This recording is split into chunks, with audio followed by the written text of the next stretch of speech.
روایتوں میں ہے کہ بیماریوں کو دور کرنے کے لیے سورہ یاسین کی تلاوت ہے،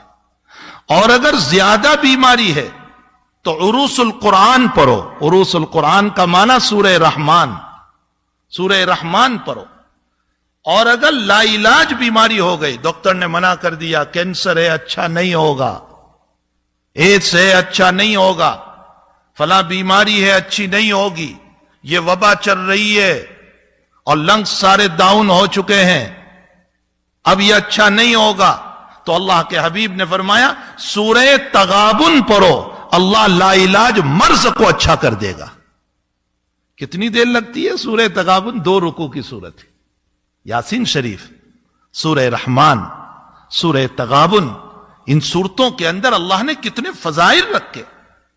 اور اگر الحمد شریف،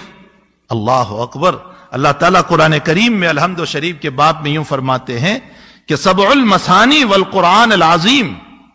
فرمایا پورا قرآن اگر آپ کو دیکھنا ہو تو الحمد شریف ہے۔ اسی لیے روزانہ اہتمام کیا جائے الحمد شریف کے باب میں۔ مجدد الفسانی رحمت اللہ علیہ فرماتے ہیں کہ جیسے تیل ہوتا ہے، پیٹرول اور ڈیزل، یوں ڈالو اور بھڑک اٹھتا ہے، فرمایا سورہ فاتحہ وہ ایندھن ہے کہ یوں پڑھو گے اور اللہ تمہیں شفا دے دے گا، بشرطے کہ سچے دل سے پڑھو، یقین ہو اللہ تعالیٰ پر۔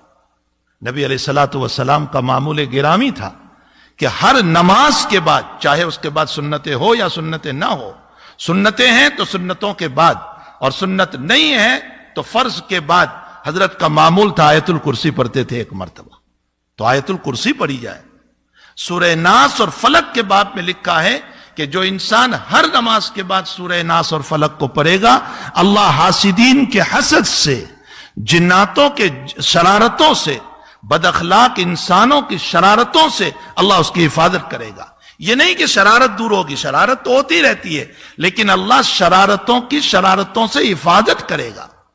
اس کو یہ فیک نہیں ہونے دے گا۔ ایک حدیث شریف میں حضور پاک صلی اللہ علیہ وسلم نے فرمایا اگر تمہاری دنیا کے باب میں مسئلہ یہ ہو گیا کہ آمدنی کم ہو گئی، حالات ٹھیک نہیں ہے، ضرورتیں پوری نہیں ہو رہی ہے، آج سارے لوگ کہہ رہے ہیں نا ضرورتیں پوری نہیں ہو رہی ہے، آمدنی کم ہو گئی ہے، دکان ٹھیک نہیں چل رہی ہے، جاب نہیں مل رہا ہے، پریشانیوں میں مبتلا ہو گئے، اللہ کے نبی فرماتے روزانہ سورۃ الواقعہ کی تلاوت کرو۔ اس سورہ واقعہ کی برکت سے، اور میں مسجد میں بیٹھ کر قسم کھا کر کہتا ہوں ہفتہ نہیں گزرے گا اللہ